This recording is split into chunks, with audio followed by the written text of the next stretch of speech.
And we're live. All right. So, for anyone who's been playing along at home, welcome back to the Talking Average Fitness podcast. As always, I'm the guy who does the podcast from some room that has a bed, or maybe not, depending on what iteration my furniture is going through. My name is Sam Burns.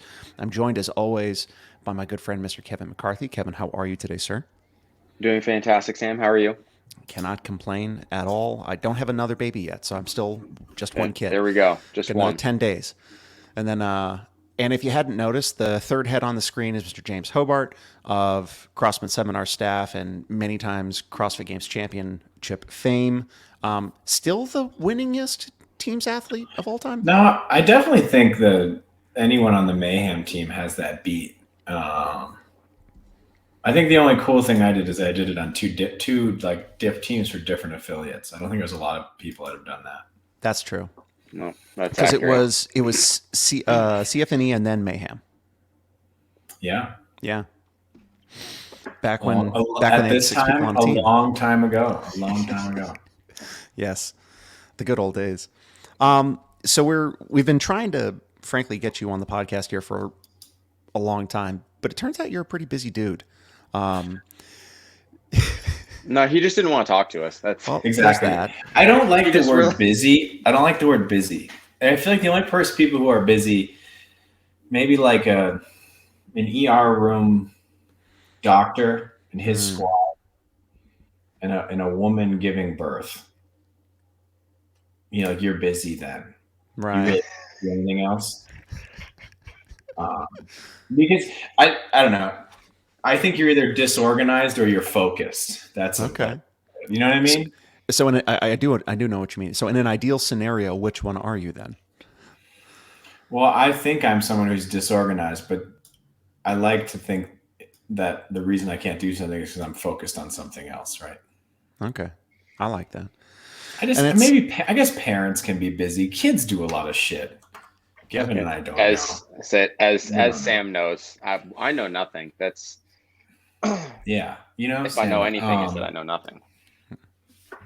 And I think this is just like a personal chest thumping gripe. It's like I think people just like to say that I'm busy. I'm so Yes. busy. And it's like, Yes. You're not that busy, man. Like, don't be self-important.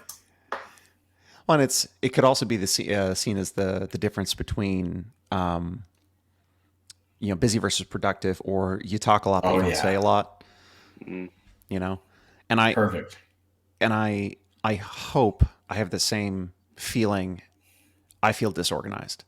I feel like I need a calendar to even know what day of the week it is, let alone be able to understand like what I'm supposed to be doing and how to split my time. And I feel like if I do that kind of thing, I actually have a chance at moving the needle on some of the things that I want to do.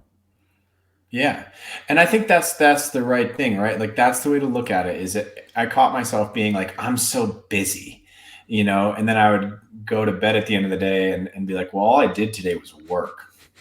Right. And it's like, how busy am I? And then you get the calendar out and you're like, well, if I get up at 5:30, I can go work out in the gym for 45 minutes and then I'll take the dog for a walk and then I'll come home and we'll make breakfast and then I'll sit down and I'll work until noon. And then maybe I'll do something else, you know, but that you organize your life and you're way more effective. And I guess technically you're busy because your day is filled up, but I just wanted to stop using it as an excuse, you know? And like you said, it's like, you had a lot going on, but when you start to put it into a calendar and organize it, you're way more effective. And I don't know. I guess that's my own thing for me. It's like I don't like to say I'm busy because it's like it just makes you sound like, oh wow, he's so important, you know. Like, and I would hope that anybody who has put any effort at all into kind of figuring out who you are would know that that's not the case, that you're not a person who is just busy, and certainly not for the sake of thumping your own chest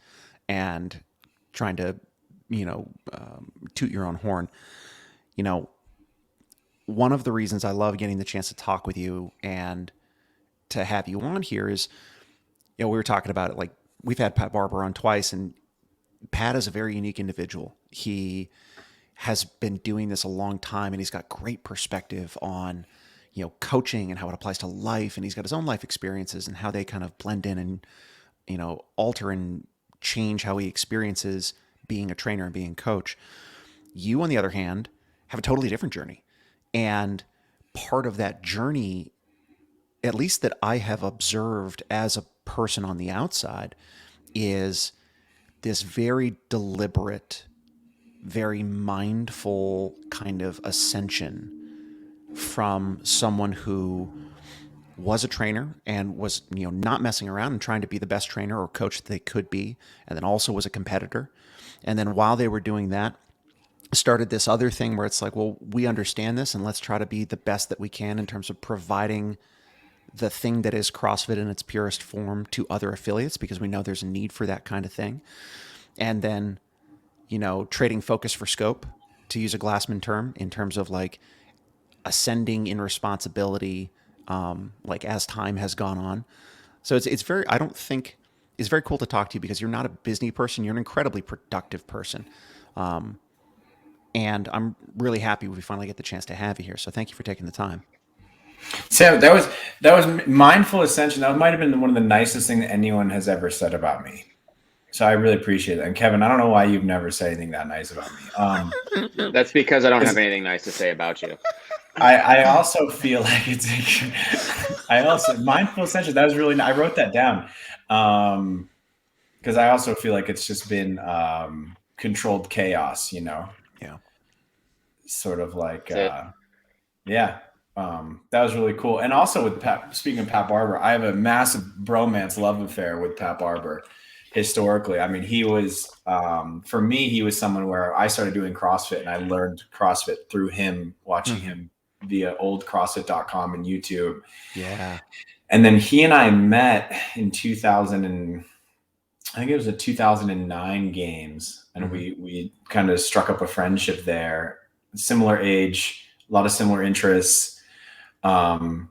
And then I think he was like, hey, do you want to just hang out with me for a week after the games? And I like stayed in Santa Cruz and hung out with him a bunch. And that sounds awful. It was, we worked out a bunch. Yeah, it was awesome. Pat's incredible. And he has like 80,000 children. And I admire his presentation on, of his family and parenthood and fatherhood on Instagram. It's cool to watch for sure. It is very cool to watch. And I love that you brought it back to controlled chaos. I think the thing that differentiates your perspective and my perspective is you live it. So like it might feel like chaos when you're in the middle of it, but being mindful of the fact that it's chaos and like you are present in the mindfulness of the experience of the chaos. And then in being mindful, you are able to have it be a little less chaotic. I think that might be, like what saves you, I'm guessing, from it being an absolute dumpster fire. Yeah. It's funny when you're thinking of Pat, chaos. We were talking about surfing the other day. All those things connect with me. I think the older I get, the more I realize that it's like you're not in control of it. Like there are things you can kind of do to ride the wave. Yeah. And move yourself in the direction that you maybe want to go or you think is best for you and whatever that is, career.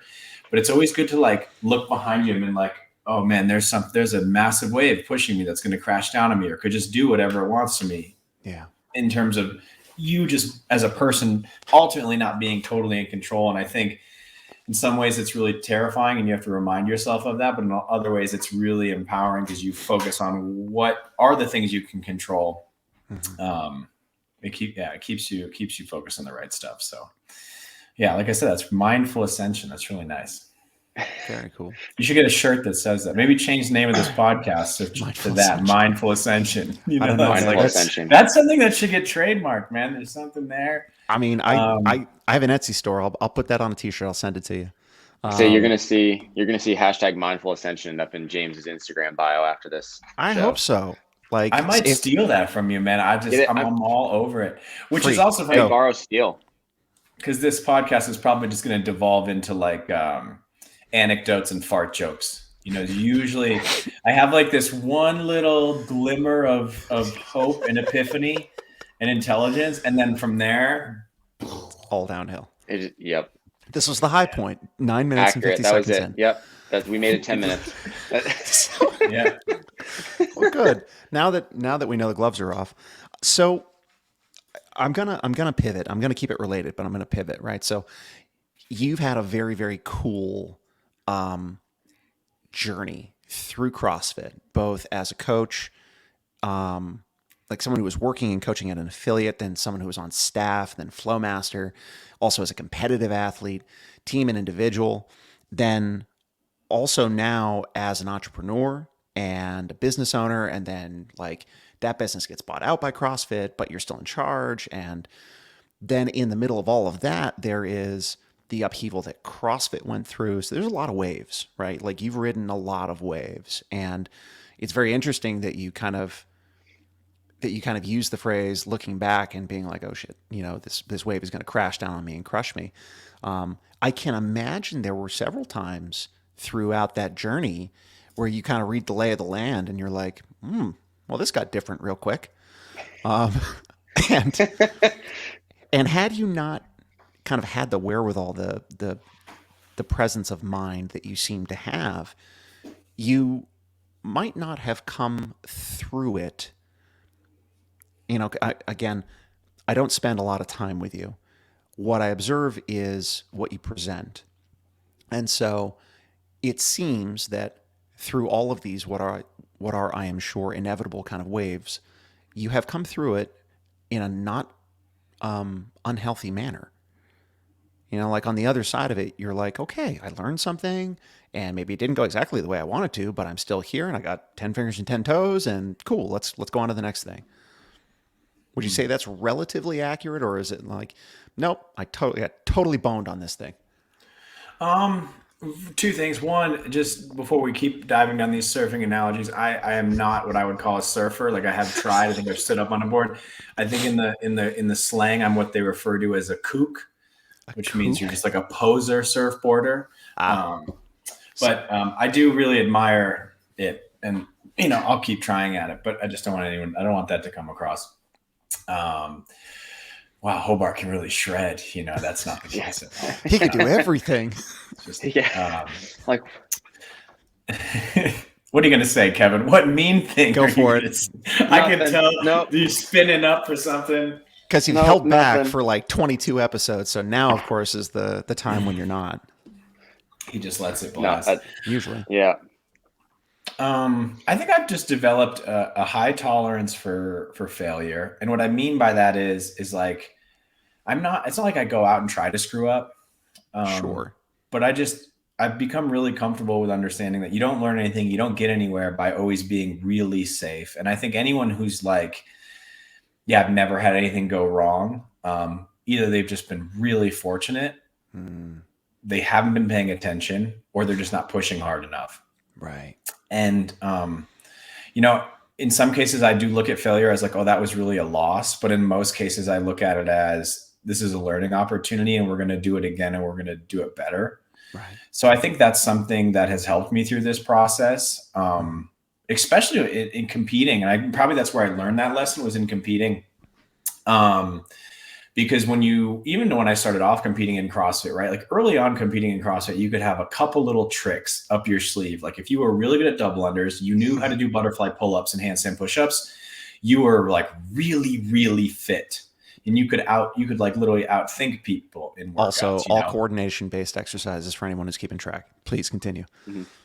Yeah. And I think now, obviously there's a lot more to it than that. And that was something I was good at. And that really helped me. My areas of fitness, some of them are something I still suck at, where it's like the running and the heavy lifting and the strength.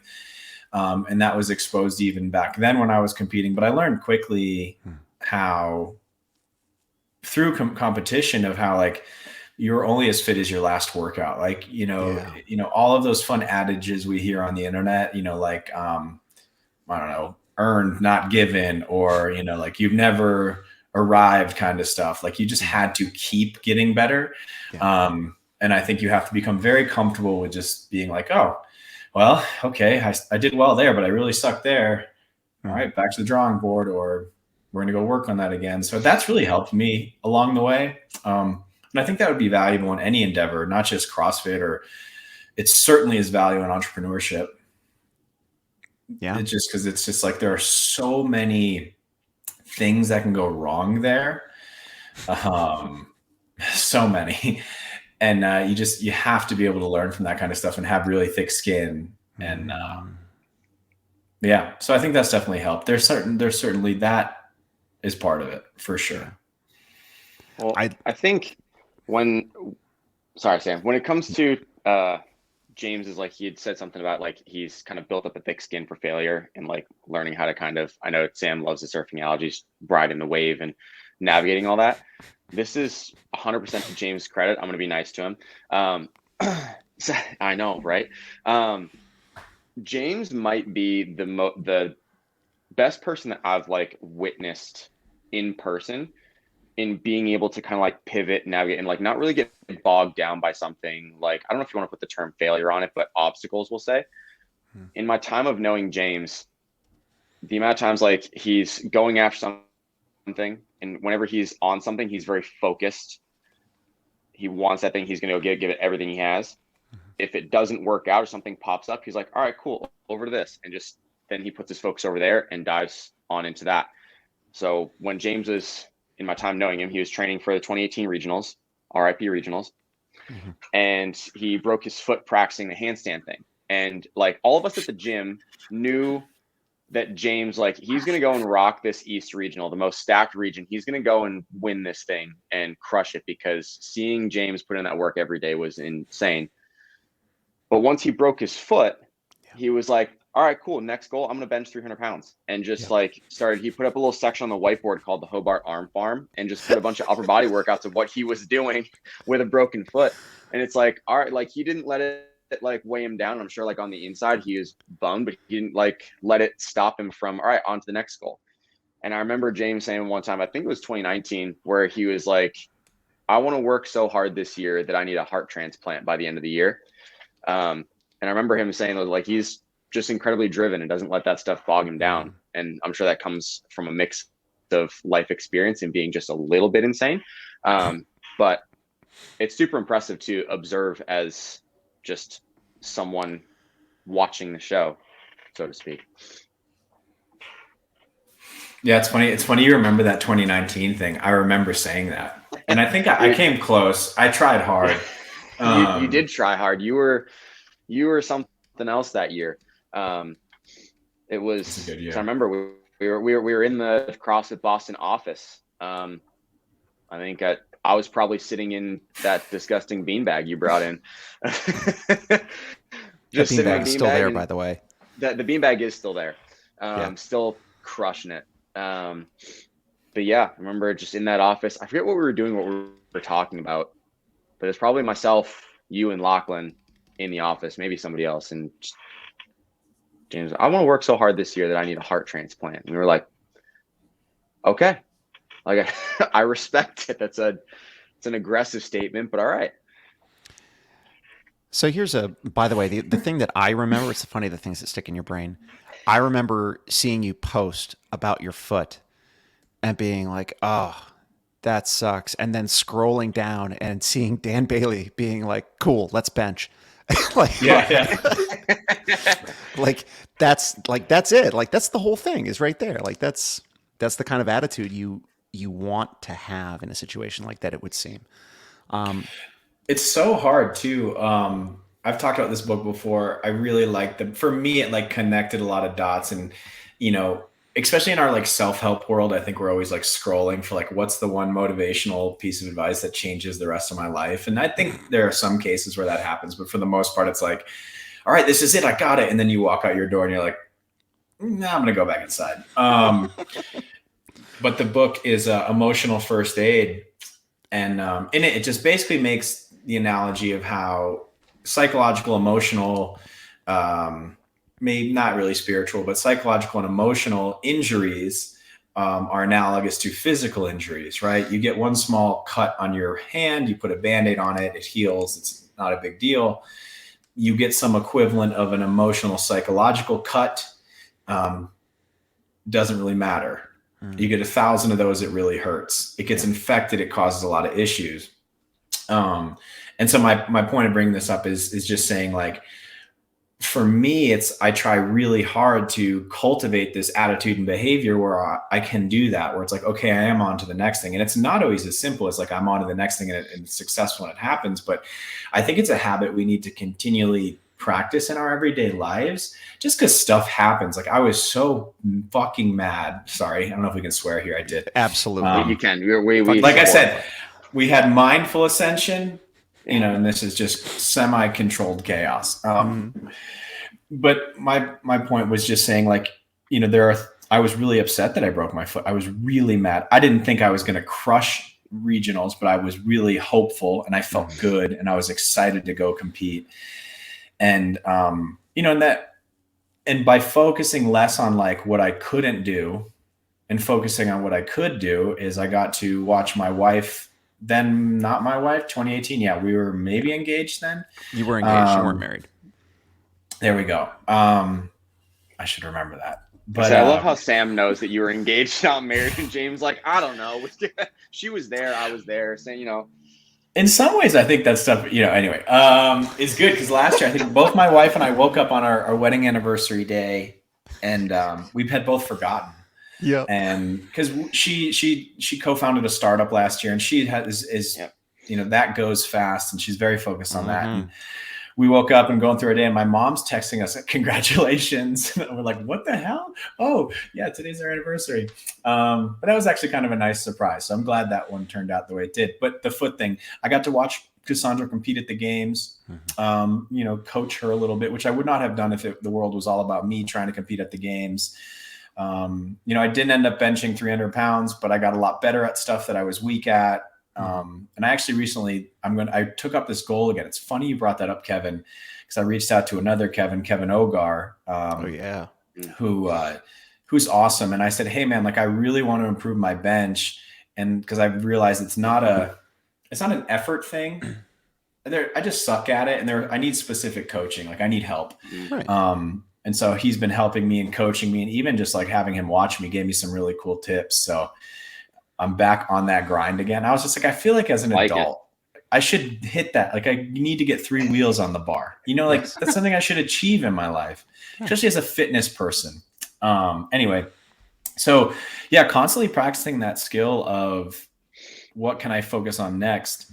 And also like, I took this from Brian Chantosh. He always says, you know, point at the light, which I really like, which I think is good for yourself and for other people. I was reading, I was on Instagram the other day, and Christina Anderson posted, you know, shout out to her for a recent level 4. She posted this post and she was working out, and it had all these comments from people who were saying some really nasty things about her weight. Yeah. And I like to talk shit.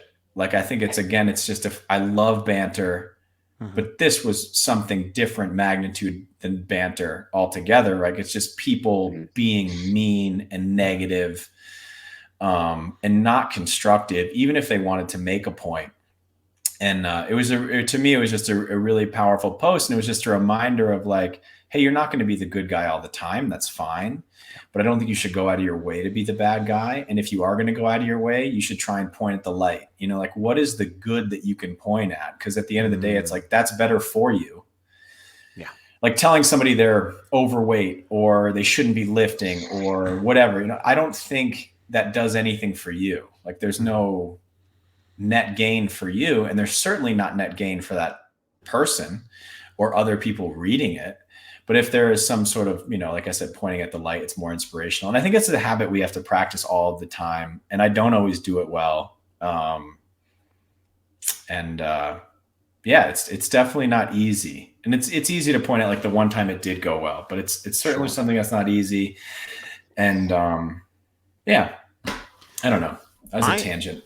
But I just saw that the other day, and I remember I was looking at her post, and I was like, it's fun to like, and I see Kevin, and I'm like, you know, and he warms up on his Instagram with 95 pounds. I'm like, cool, man, that was nice PR.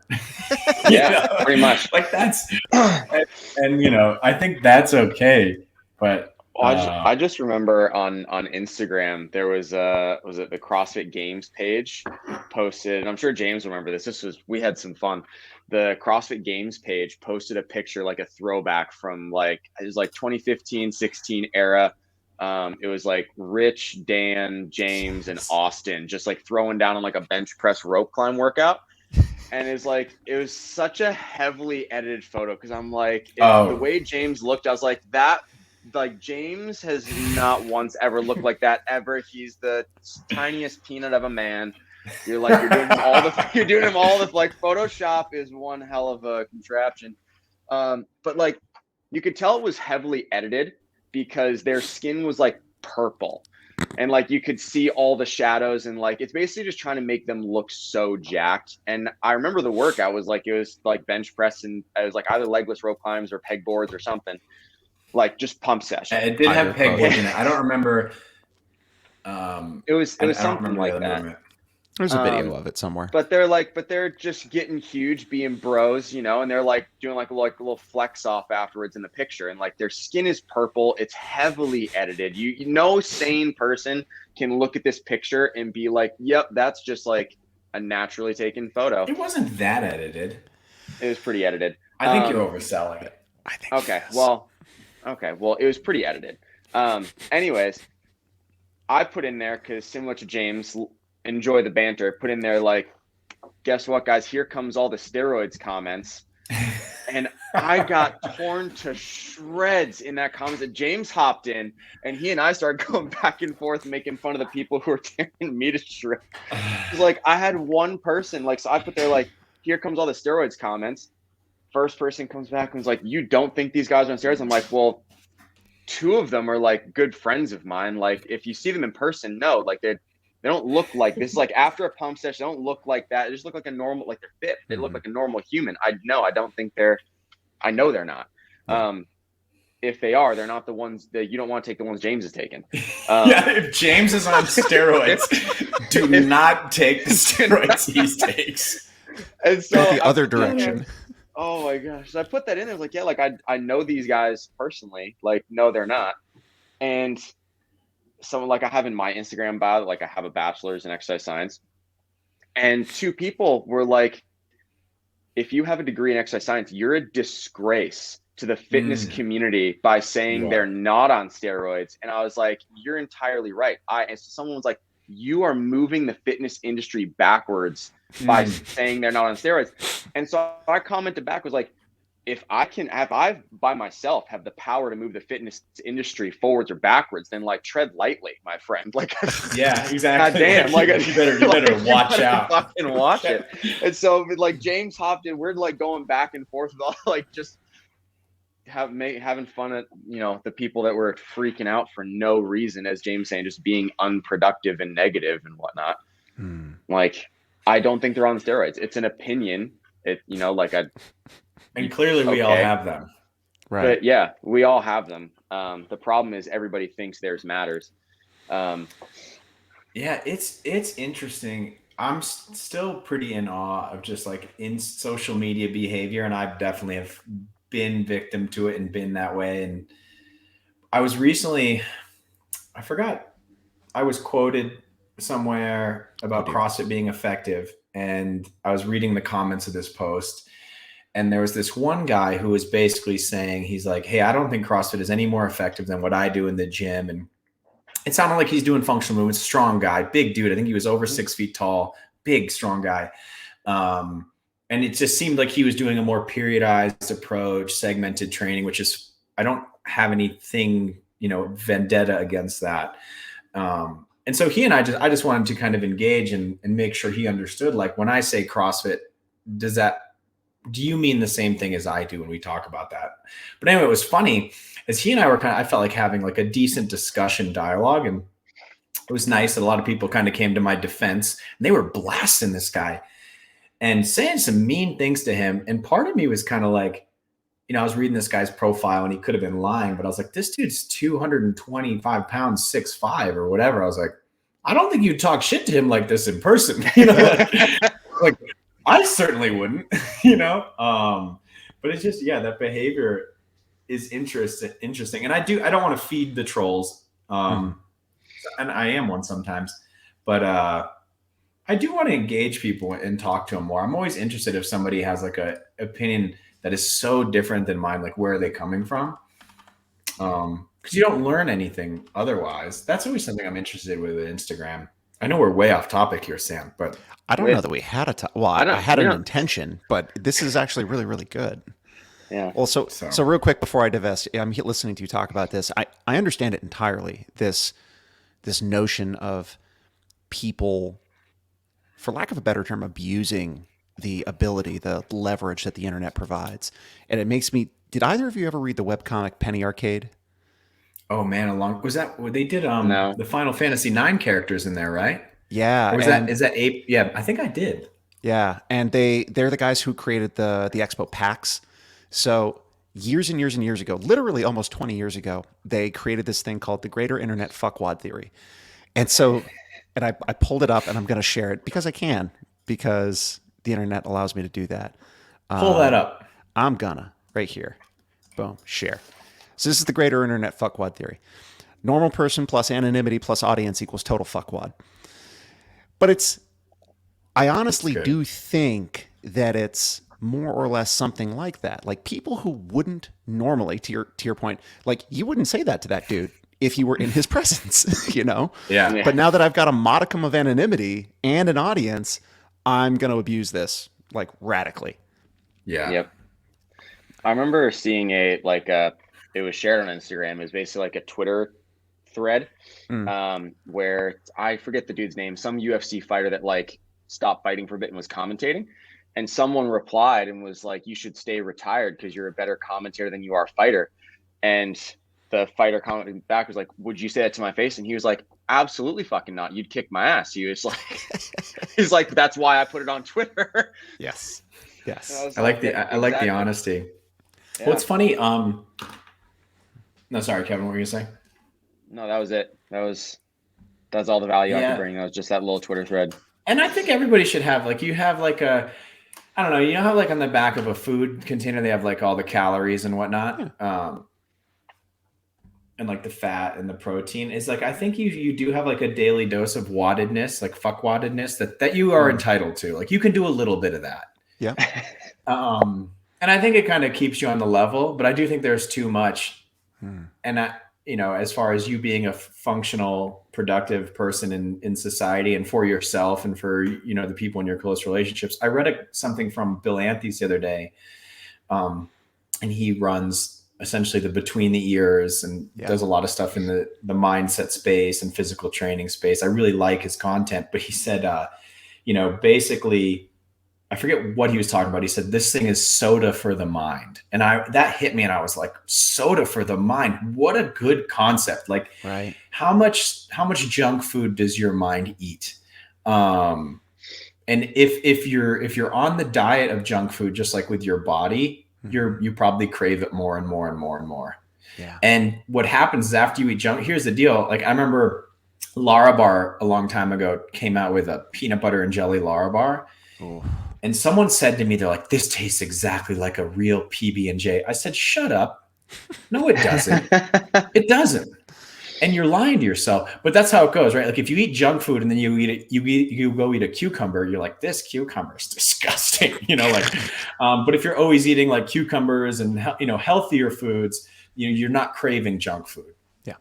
The soda for your, if you're constantly in your brain mouth consuming soda for the mind, you just get used to that. You crave it. You want more of it. And it made me really sit down and think about lately, over the last 6 months, how much soda have I been putting into my mind and what things fall into the soda bucket? If we do want to say there's some mindfulness to my life, maybe to a fault sometimes, I try and take a lot of inventory personally about what I am doing, what I'm not doing. Yeah. But that's definitely one. It kind of stopped me in my tracks and was like, all right. And again, I think it's good to have a little dessert. It's good to have little treats. If you want to binge watch a Netflix show, I don't believe in this world of like perfect adherence to some protocol. There's a reason that dessert exists, but there's also a reason it's the last course. It's the smallest course. Mm-hmm. You shouldn't be sustaining. I don't think you should whatever that means, sustain yourself off of it. But yeah, that one really got me. Soda for the mind. So just challenge everybody out there to write down, like, what is the soda your mind's been drinking and for how long? All right. So I really like this. This is not at all the direction I thought this podcast was going to take, but No. I like it a lot. And, Yeah. and all credit to you in participating in the way that you are. Kevin, you're useless. But James, that's most of the time I'm useless. Well, this is true. You're you're being typecast in this particular case. So I like this notion of soda for the mind, and I keep thinking back. If anyone has ever seen the show Elementary, it was a Sherlock Holmes spinoff, and he tried to describe like why he knows certain things and not other things. For example, like he could rattle off details about tobacco, but doesn't understand that the Earth revolves around the sun. And he's like, why would I need to know that? It doesn't affect me in any way, shape, or form. It's not useful information. I don't need to fill my brain with that. That's an extreme example of it. I want to pivot now. So let's, instead of being kind of reflective now, let's kind of be proactive. If we were to apply that same lens with kind of discerning the soda for the mind for the people who, the people who we know and love, who are our community members in the CrossFit space, like what have you recently noticed in your capacity as a coach and trainer, not necessarily in your capacity as a representative for CrossFit, and to the extent that you're willing to talk about that, fantastic and better for everybody, I say. But have you noticed anything lately, some things that are soda for the mind, and you're like, we need less of that, or we need to move away from that thing, and I've been having too much PB&J, I need to have more cucumber, that kind of thing.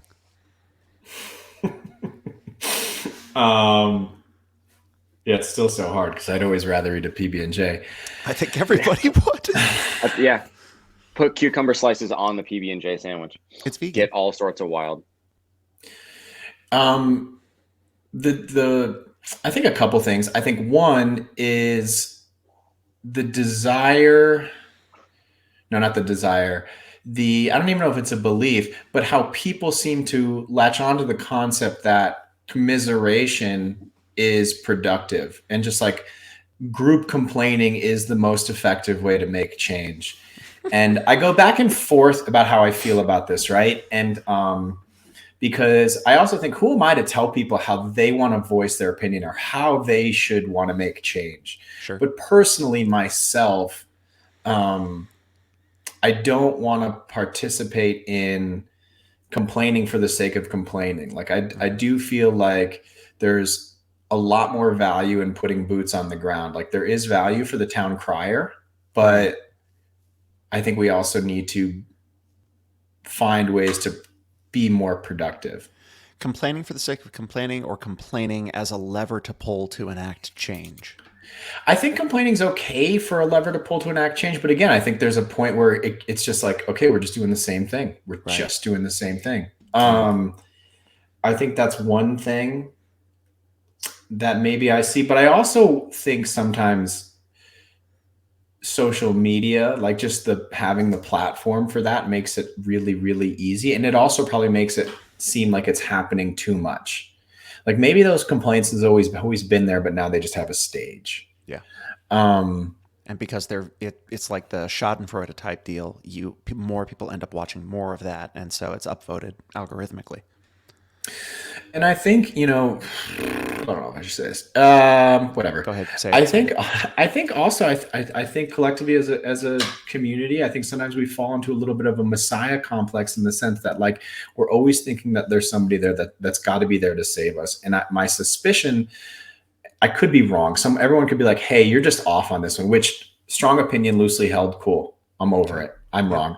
But my suspicion for this is like what happened to the fitness and affiliate communities going into and coming out of COVID, right? Like anyone who owned a small business, not even a gym, going into and coming out of COVID was not fun. Let's just leave it at that.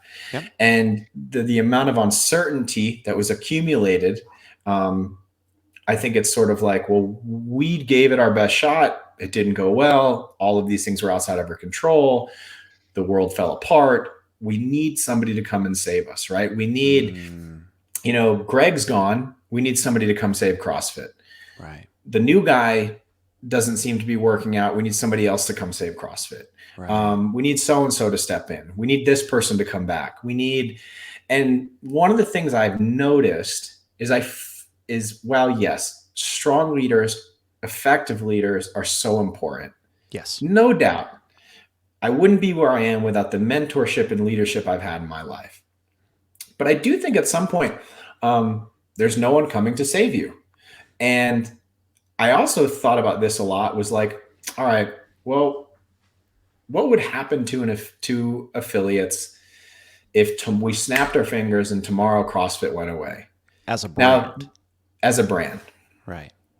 Now, there certainly is a threat. Like, regardless of how any affiliate feels about what services CrossFit does or doesn't provide, the legal protection that CrossFit provides the mark is immense. And yes. I can say that because I see the resources that go at it. I've seen how they've worked to defend it for years and still do, not just in the US, but also internationally. And I actually think there's a lot of value there. And personally, I feel like that matters a lot. Mm-hmm. The ability for you to be able to say that you do CrossFit and other people who aren't paying the affiliation fee and haven't signed that license agreement that they can't is really important to me. That's really important. So I do think there's a big risk there and fear there. But other than that, I look at some of these affiliates and it's like, I'm learning way more from them than I could ever teach them. Right. They are doing things that I think some of us who were thinking about CrossFit as a business and a brand never thought possible. Right. So I do think we could continually benefit from a lot of looking within to see where, again, the light is, where the bright spots are. Mm-hmm. And I hope we're not always looking for, hey, who's the next, the one person that's going to save us and pull us out of this. Like, there's just so much good going on inside of affiliate and coaching communities. Mm-hmm. It's mind-blowing to me. It is very, very cool to hear you, pardon me, to hear you and follow you walk through all of that. I love the notion of, like, no one's coming to save you, expect to self-rescue, right?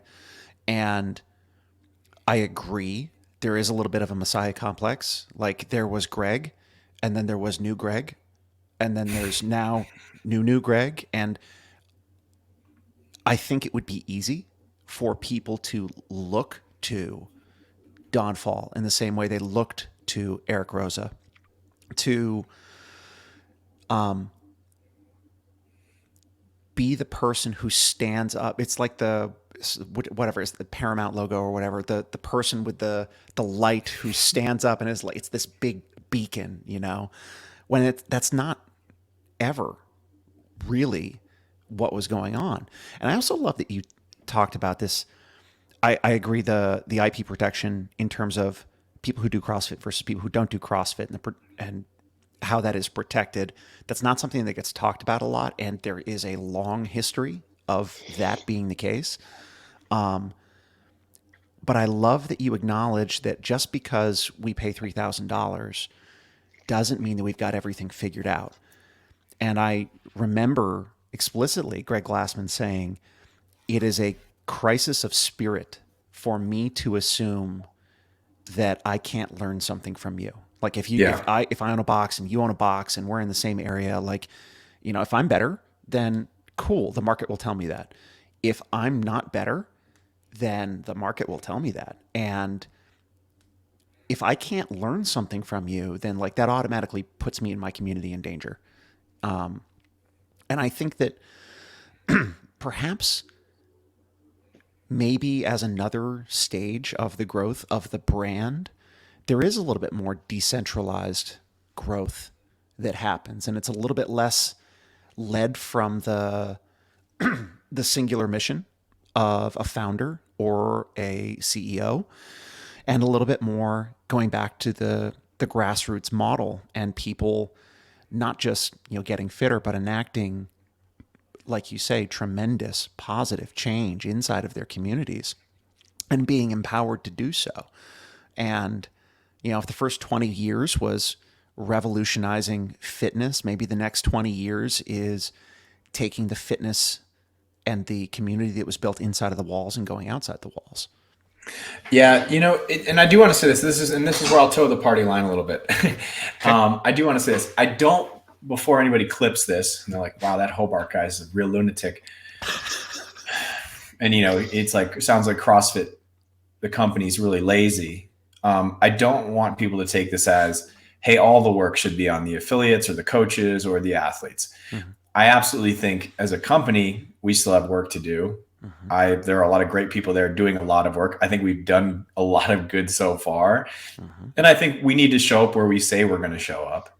Yeah. My bigger point is like, one, I think for affiliates who are having success or finding success, they don't forget to look at yourselves and see what you guys are up to and what else is going on in your community and, what great you're doing there. Yes. And I also think it is okay for them to demand and ask for more from us. Mm-hmm. But I don't want us to think that, get into this mindset where it's like, well, this one person is going to have this one initiative that's going to save us. Just because I feel like that's just a dangerous way to operate in life. Yeah. Because what happens if that one person leaves, Oh, we've seen several examples. And I will say, I will say this, CrossFit could not have gotten to where it got to without Greg and the people that he brought on to make that happen early on. Yeah. But it is still alive and well, and Greg's not here anymore. And that's not to discredit him, but that's also just to say, look at the power of and effectiveness of what was created. It's like, I think people forget that sometimes, like, you guys are still here. So I hope it comes across like that. And as far as the decentralization piece, I know that's kind of like a buzzword now. Like, I hear that as like a method for operating companies and online communities and social networks. I hope there's an end state where it's like I was talking to a really good buddy of mine, Jay Vera. He's, been a director and a producer inside of CrossFit forever. If you've seen a CrossFit commercial, he's probably had something to do with it. Mm-hmm. Hold on, my Siri she's recording for some reason. He's probably had something to do with it. He's amazing. But he and I were talking about this concept of ecosystem and how it's this buzzword. And you have to remember that an ecosystem doesn't just mean we exist in the same place, right? There's some level of give and take symbiosis where we're growing together. Yes. And so why was I bringing that up? Ecosystem. Oh, decentralization. So yes. I do hope there's an end state where it's like the, CrossFit LLC is benefiting from the decentralization, the grassroots ideas, and vice versa. I hope there's a way that we can work together. And I think that's a big goal, is to get back to that. I love that you brought, and actually really apropos. So just recently it was announced that CrossFit affiliate programming is now going to be made available to all affiliates as a part of the resources that are made available, by affiliating, correct? Yeah. So that's a really cool thing. And I got to be honest, I'm very biased. I've been doing hand plan since before it was cool. And through my work with Denise, and like we work together over at CompTrain, writing lesson plans and stuff like that, I have an appreciation for coaching development that is kind of offered in through the side door. And one of the things I think CAP does really, really well that is not talked about often enough is the volume of information that is offered in that to coaches in terms of not just here's a timeline for your class, but here are the considerations you should be making. Here's how to execute on these portions of your progression. Here's what you need to be looking for physically. Put your eyeballs on that part of their body, And I point this out to people. I pointed it out to coaches who have been on the thing, and they're like, you mean like actually do that thing? I said, yes, do explicitly what they are telling you to do. And the delta between sometimes where we think the level of coaching can be and where it actually is can be massive. So I love that resource is available. Like, more people need access to that kind of thing. We don't need fewer well-informed coaches. So that's a very cool thing to see. And I can only imagine the I got it now. All I can think of is fucking surfing analogies. The like the ebb and flow of like what the direction of the CAP initiative has been like through the last, was it 2 years now, something like that? Yeah, 2 years. I mean, and then personally started writing class plans for other affiliates back in 2018 for me. I think Ham Plan started in 2016. So yeah, I mean, it's been a while. Yeah. And so RIP Ham Plan. I think Austin still has probably 500 Ham Plan t-shirts in his basement. I want all of they're them. all one size too small. It's just a little medium. That's the only thing Kevin wears. No, I appreciate you saying that. And, there's part of me when we started doing CAP that like, I am someone who like, I want to be competitive. So there's part of me that's like, yeah, we need to get as many gyms as possible doing CAP. Yeah. And that's not just from like a obviously financial upside, but that's also just from like, I want to win. But then there's this huge part of me that's like, well, what I like most about affiliates is that they don't all do things the same way. Yeah. Truly, I like that. So then there's and also I don't think every affiliate should do the same programming because of a million different reasons. I don't think we need to go into those, ranging from equipment to just personality to where they are and where they're located on the planet. Yep. So in that way, it's like, I want to see other programs flourish. But one of the big things that we did want to focus on aside from the programming was how can we help develop coaches better? And Kevin and I were, all three of us have worked together in coaching capacity, Kevin and I, for a while, and developing coaches inside of an affiliate is hard. Yes. It's like you're dealing with all of the responsibilities of coaching. You're dealing with usually a lot of part-time coaches.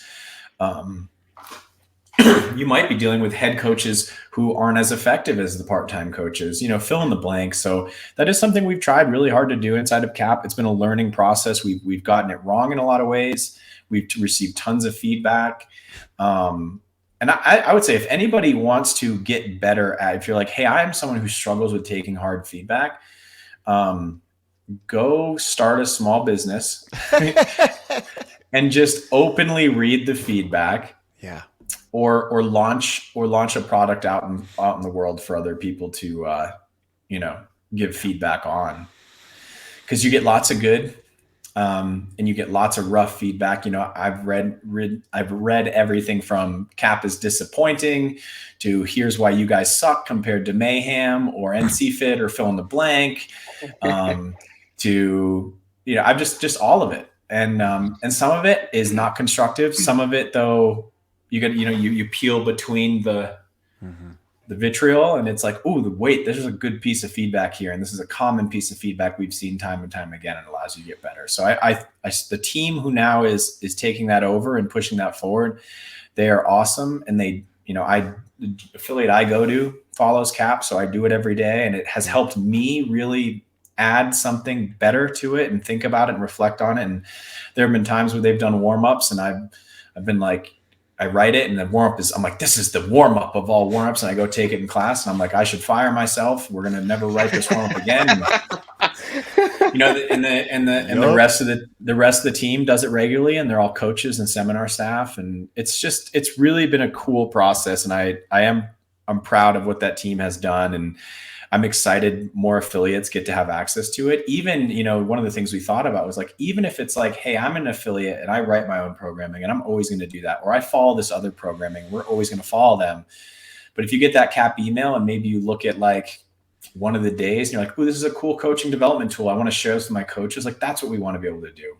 Yeah. And that really matters to us. And it's exciting. So far the feedback, I mean, giving something for free is usually an easy way to get good feedback. Yeah.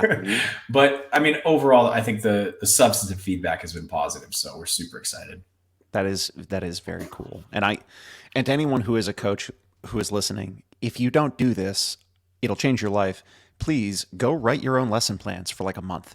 And then like after you write your own lesson plans, warm-ups, the whole 9 yards, do it. And you'll learn a lot really quick. Yep. Yeah, that was one of the pieces of good fortune. So many ways I was lucky when I first started coaching. Just who I was around and the way things were done. And it was one of the things that I look back on it now. It's like, wow, if had Hendel provided me with a lesson plan for every one of the classes that I coached, I would not be doing what I'm doing or be as capable as I am right now. I could say it very, very confidently. Yeah. I saw it. Go ahead. No, I was gonna say, and from a business standpoint, right? It's not the best perspective, but honestly, we would get feedback of someone saying, "Hey, we're going to cancel CAP because we've really enjoyed it, but we feel like all of our coaches now know how to do this on their own." Like that was the best feeling in the world. And I get from like we can throw all the fun business jargon out there, Sure. but man, I mean, it was like we taught somebody something. Like that to me was like, all right, it works. Of all of the things that maybe we got wrong, like it worked in this scenario. And that was always really cool. So, hearing you say that, I think, is the exact same thing. Like, and it goes back to where we started, like having I stole this from a book, but having a place to try and fail safely and learn is like, there's no better learning environment than that. Environments where you fail and it's risky and things go really wrong, that's not productive. But also having an environment where you're just coddled and never have an opportunity to screw up, like that's not going to be best for you if you're someone who wants to get better. So that's cool, man. So now I'm gonna turn the tables on you just a little bit. So a couple days ago, on the CrossFit Twitter and the CrossFit Instagram, who runs the CrossFit Twitter? Because they pulled out the knives the other day. It's definitely James. I don't know. I wish they would let me get my hands on that. They banned me from everything. I actually don't know what specific person runs the CrossFit Twitter now. So this was the 16th, right? And I saw it on Instagram. So it was one of those things where like someone had screenshotted the Twitter bubble. And it says, if you are coaching CrossFit and you are not adhering to the mechanics, consistency, intensity charter, then you are coaching CrossFit wrong. If you are an athlete and you are skipping over mechanics and consistency to wallow in intensity, you are doing CrossFit wrong. And I'm like, that's like, I mean, sure, yes, that is said, but it's also very, very boldly worded. And I was like, do they say it this plainly at the level 1 nowadays?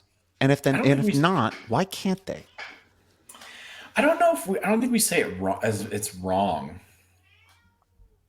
And I'm just getting soft as I get old. I have a hard time with saying wrong. Yeah. And one of the reasons I say that is because I do think there are some like there are core tenets to CrossFit. Sure. But I do think Greg set it up. One of the powerful things about it is it's set up as an experiment. Yes. Like I said, Kevin, you, all three of us coach a class differently. Mm-hmm. There are definitely foundational pieces that are the same. Like, I don't think any of us are doing the whiteboard brief at the end of class, So this is what you did.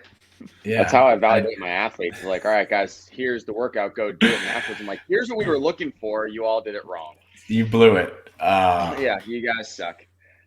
In the pursuit of finding an optimal way to do it for your athletes, right? Like that's the experimentation piece. So I don't know if I would say it's wrong. It's definitely out of order with our charter. And I think in my experience, that's not the most effective way to do it. Right. And I, as a general statement, right, in terms of like the methodology or the charter, as a general statement, I would agree with that. I like how you acknowledge, though, that like, in your old age, you're getting softer. And Pat said the same thing. He's like, because we had him on and we were talking about programming. And like, if you go to CrossFit.com in 2006, it doesn't look like what we commonly know as strength in a Metcon now.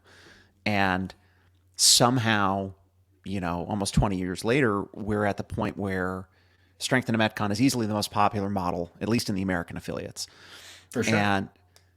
And he's like, well, I know exactly how we got there. It was a game of telephone, right? Like you had the experience of what was CrossFit, and then someone goes and takes the level 1, and they go off and they do their thing and they put their spin on it, and someone takes that CrossFit and then goes and gets their level 1, and et cetera, all the way down the line.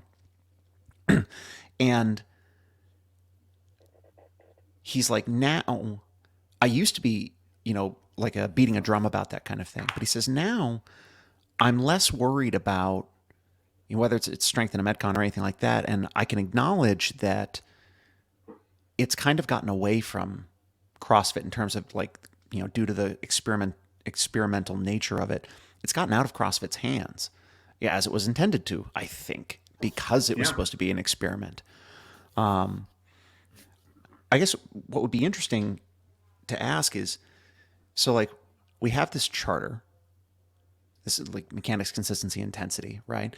And through the charter and the methodology as it's presented, we have this notion that a single workout of the day with mindful skill work and, an effective warm up and cool down and progressions and things like that, those are all ways we know to execute, we know can be extremely effective at building the fitness, defined as work capacity across broad time modal domains of an individual, right? What, and put you on the spot here, what can be learned from affiliates who aren't doing it like that, do you think? What can we take from like the strength and Metcon approach that, maybe works differently and some might say works better than single workout of the day? I'll say something crazy here. I think the thing you can learn is that if it does work better, then it works better. I would encourage everyone, listening or coaching to go back and read Greg's early What is Fitness article. Mm-hmm. And in the beginning of that article, at the end of it, the end of it, he lays out implementation of the program. And in that implementation, he says, look, in an hour class, you could do a gymnastic skill, a lift, and a blistering Metcon, all in the same class. That's strength plus Metcon or skill plus Metcon or whatever cute thing we want to call it. And he says, or you could do just a single strength piece. He's like, or you could do a circuit of 5 movements. That's fight gone bad. Mm-hmm. And then I think he also outlines you could basically do a couplet or a triplet. Mm-hmm. So I think these are all things that, have been thought about. And I don't think strength and Metcon, I'm going to say something crazy right now. I don't think strength plus Metcon is something that is by kind different than what core CrossFit is. Okay. What I think the misconception is, and where we got off the rails, is that is the thing that we should do every day to garner optimal fitness. Right. Yep. That's a difference, man. There's a huge, and here is the other, if you want some more evidence, when do we do strength plus Metcon? We do strength plus Metcon in the open almost every single year. And someone will be like, what's Metcon plus strength? Okay, I don't care. But it's a capacity that we test and we say you need to test. I always see Bridges posts about this. He always posts about like, you're not strong if you're not strong with a high heart rate, that kind of thing, right? Yeah. I love that. I don't think strength and Metcon is outside of CrossFit's core methodology. I think the application of it, doing the same thing every single day is. And those are two really different things. So I also think, that's something to learn, is to learn, to really take a close look at what is the effectiveness of your class. And I've said this before. I think if you're concerned, look at why you're programming strength plus Metcon every day, or why are you doing the same thing every single day? And I do think if you fall back on, if one of the reasons that you're using your programming is to hide a deficiency in your coaching, I'm not going to say have to. Like I said, I'm older now, I'm softer now. But I think I would challenge you to then go investigate, how do you make your coaching better? Yeah. Wow. Because I know you guys, if as people say today is only a strength, there's only one, 5x5 back squat. I know you two could make that class as exciting and engaging and useful and entertaining as a strength plus Metcon or Filthy 50, because of the skills you guys have as coaches.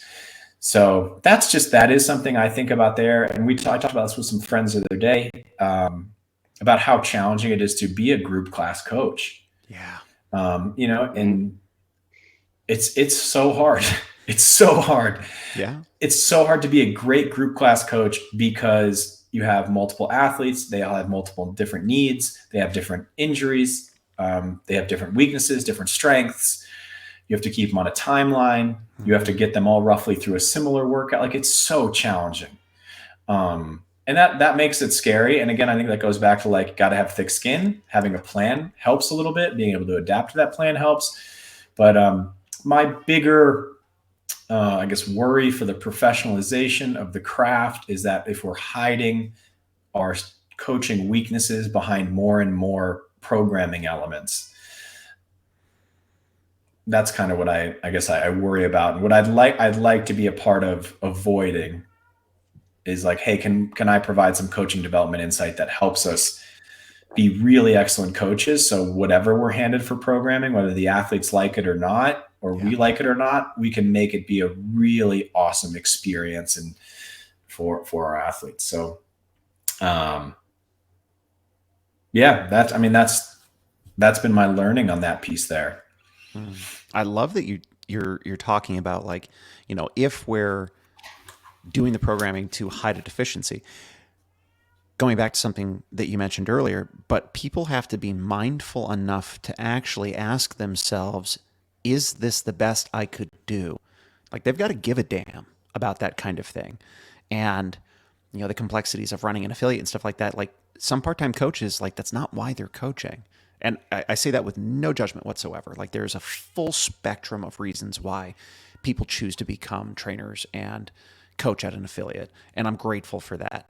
Not everyone can be a full-time professional coach, nor should they.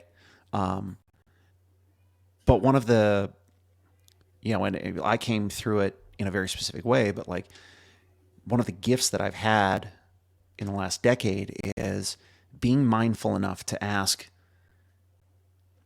am I doing this as well as I could be? What am I actually trying to accomplish? Is the thing that I'm doing accomplishing the thing that I'm aiming at? And if not, like, where do I need to go back and realign so that I am actually making headway in the direction I want to be, instead of just patting myself on the back and being like, great job, Interesting. And it's hard to port that skill to other areas of your life. I think, I talk about this a lot with friends of like, it's easy to look at somebody and say like, oh, they were so successful doing this one thing, or like CrossFit training is really effective because it teaches discipline, and it teaches you how to, struggle well, and it teaches you how to confront your weaknesses. But I do think unless you take sort of the practices from CrossFit and actually go apply them to other things, it's hard to learn how to do that elsewhere. Like, it certainly is a good template for those things. Mm-hmm. But when you talk about being mindful in other parts of your life, it's really, really hard to do. But I think it's such an important skill to try and manifest in other areas of your life. And I do think CrossFit can teach us some of those skills, but then we actually have to go try and practice them in other areas of our life. Cause it's scary, man. It's tiresome, and it's not something you can do all the time. Like, it's not fun to self-evaluate every day. Cause you talk about getting softer, getting older. The reason you get softer is because you realize, I don't know less than I did when I was younger. I know way more. Yeah. I feel like I'm a smarter, wiser, more intelligent person. But at the same time, you just realize you are one person. Mm-hmm. And at this point, there have been so many other events, actions, things that have happened. You just don't stand a chance against the sheer numbers of life, So it's like, there's, there are less and less things you can kind of, less windmills for you to tilt at with the energy you have. And I think that's kind of what softens you up, right? You just realize, like, if I fight every fight, I'm screwed. But to put a visual analogy on it, like, as you grow and as you learn, if you can imagine your knowledge as an island, right? As you accumulate that knowledge, the island gets bigger, but so too does that horizon, that delineating line between the island and the ocean of things you do not know. That horizon gets bigger as well. And I think you become more aware of, no matter how much you know, there's always going to be more that you will never know. For sure. Yeah. Can I talk about two more things? I know we're over. Do you guys have time? I got time. Go. Yeah, go time. Okay, Go for so the first thing I want to talk about, and if I forget the second thing, I'll just forget it. But you started this off talking about how, hey, I want to. It's easy to talk about like the games athletes and the tip of the spear in CrossFit and the seminar staff coaches and the people running affiliates, but what about like just those people who go in every day? And I think one of the things we try to make very clear at the level one is that the least you need, and I've said this a lot, the least you need to get fit for a lifetime is warm up plus one single workout, which just means one element of intensity and a cool down. And you do that 5 to 6 times a week. Yep. And I do want people to always remember that, like, that's what I fell in love with. Second reason I fell in love with CrossFit. I was like, oh, I could get fitter in 20 minutes. I can get fitter in 30 minutes a day. I hated going into the gym. It's like, if it wasn't a team sport, if it didn't have a ball involved, if it wasn't outside, I didn't want to do it. Like, I thought being in the gym was so stupid.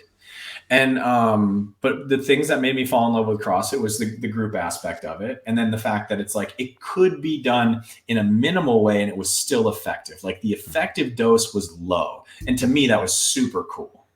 And if you want to do more for whatever reason, fantastic. I think there's a way to do that safely and effectively as well. But I think the real power of this, everyone out there should know, who's opening a gym, running a gym, been doing it for a long time, coaching an athlete, is that the least you need is just that warm-up workout, cool down.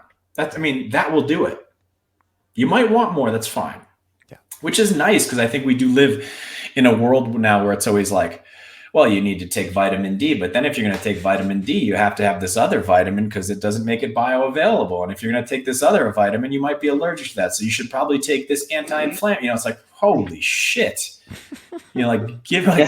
Can't I just like put on some cotton underwear and just like strap on my Velcro shoes? Like, what is the path of least resistance that I need to do? And I think that's what's so powerful. That for me is the real magic of the if there is a technology of CrossFit, that's what it is. It's like, Greg found this approach when done, the minimal dose was low, but super effective. And there's just not a ton of things in life that are like that. Yeah. And I think that's what's so nice about it. And sustainable over a long term as well. Yeah, man.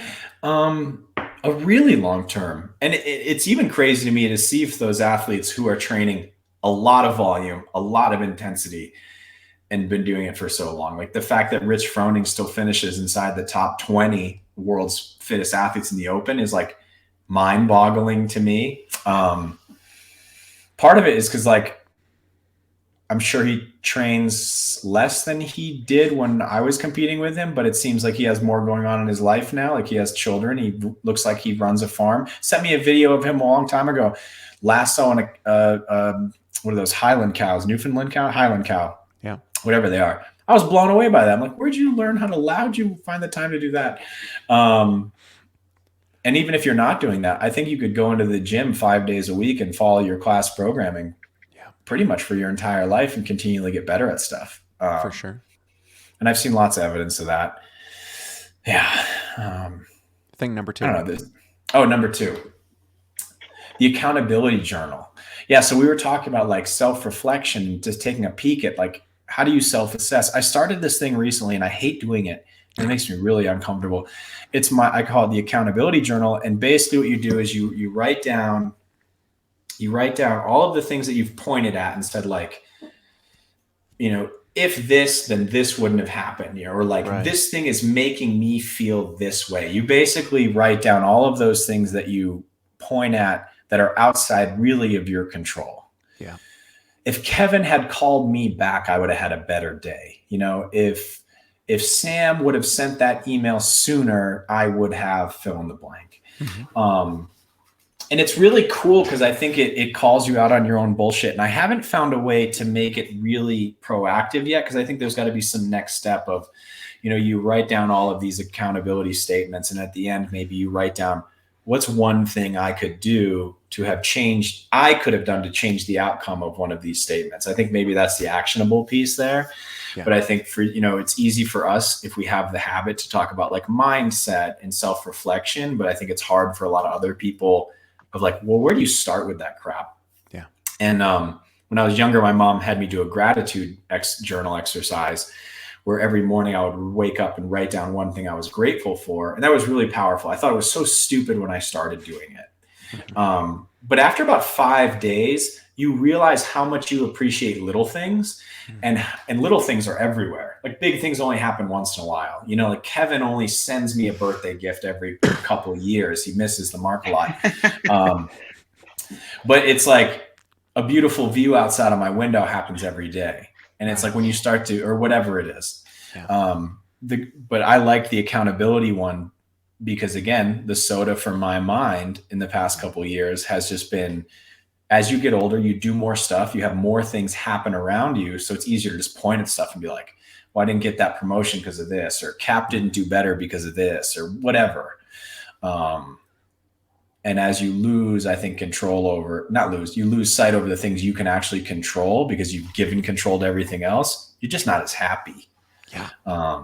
So anyway, that was something I wanted to share. I don't know. What else can we talk about? I could do this for hours. Everyone else listening probably fell asleep. Kevin looks like he's about to fall asleep. He's chugged 3 coffees already.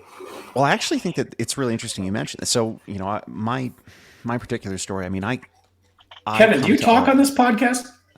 No, I don't. I really don't contribute any value aside from a witty comment here or there. That is not true. But you do. Sam has all the brains. He's the smart. That's why we pay him the big bucks. All of our major sponsorships go to him because not only because he's smart, he's also the most beautiful man in the world.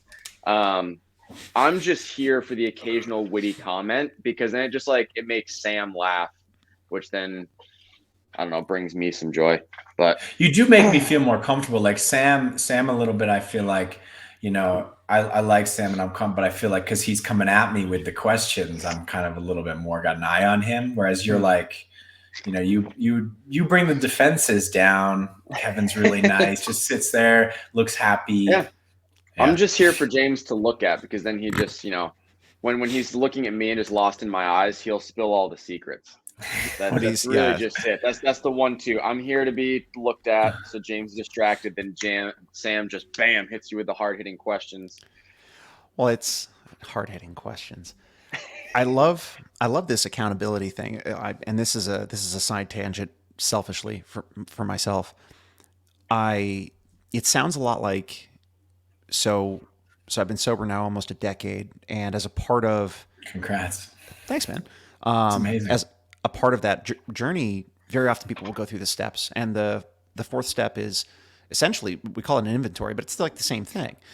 And I'm thinking about my own inventories that I've done over the last several years, and it's a very similar process where you take this thing that happened, okay? Like Kevin didn't email me. Like there's the thing, there was the person who did the thing, and there was what it affected, right? And like how it harmed me. And then immediately the very next column is, okay, ignore all that shit. What did you do wrong?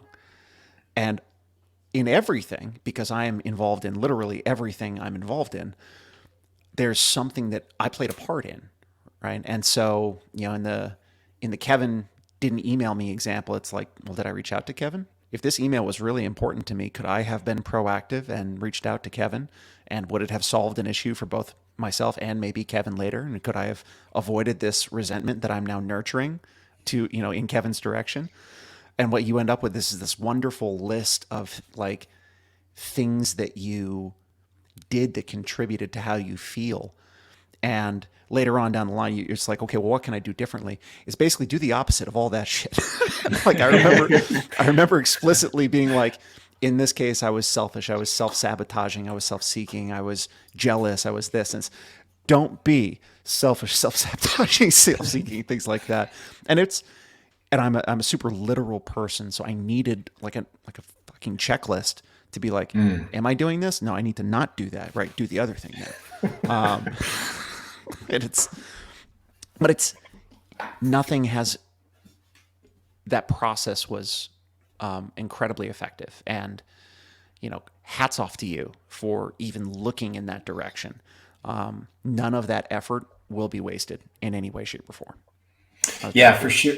For sure. No, I appreciate you sharing that. No, and I will say, I've had some experience with STEP programs, and I think the fearless moral inventory, fearless and seeking moral inventory. Seeking moral inventory. Yeah, for sure. Very similar there, and I would definitely got. I think that's kind of where the idea came from. But it's not an easy thing to do, right? But it is empowering once you get through it, because you realize how much you've given agency out to everything else. And like I said, it's tiresome. There are definitely days where it's like, just today's not the day to do that. Maybe even the week not to do that. But I do think it's a really powerful tool, and I've learned a lot from it. And it's definitely helped me as my life has gotten quote unquote busier. And that's, I guess, why I don't like the word busy, because I feel like now I've just given it all up to the rest of the world. Like, I can't change it because I'm just busy. So yeah. I think that's a perfect kind of way to put a nice bow on this. We've kind of come full circle. Well done, sir. And there's a lot baked in this hour and 20 minutes. If you go back and play it back real slow, minimal effective doses for staying fit for a lifetime, the broad variance with which CrossFit can be implemented in structure, and the ways that variance can be violated. And in general, just the life musing and dulcet tones of Mr. James Hobart. You just made me snort. Thank you so much for taking the time to do this. This was a lot of fun. I really appreciate this, man. Well, you guys are great. Thank you so much. It's nice to see both of you. And I'm annoyed. Pat's been on here twice, and I've only been on here once, so it's time to play catch up. Okay. We'll find a time. We'll get on your schedule. We would love to have you back to chit chat more. Because every time I would text James, be like, "Hey, can you do a podcast?" Like, I got a meeting. I got a thing over here at that time. I'm like, "What about this day?" I'm busy. There you go. Right. Coming.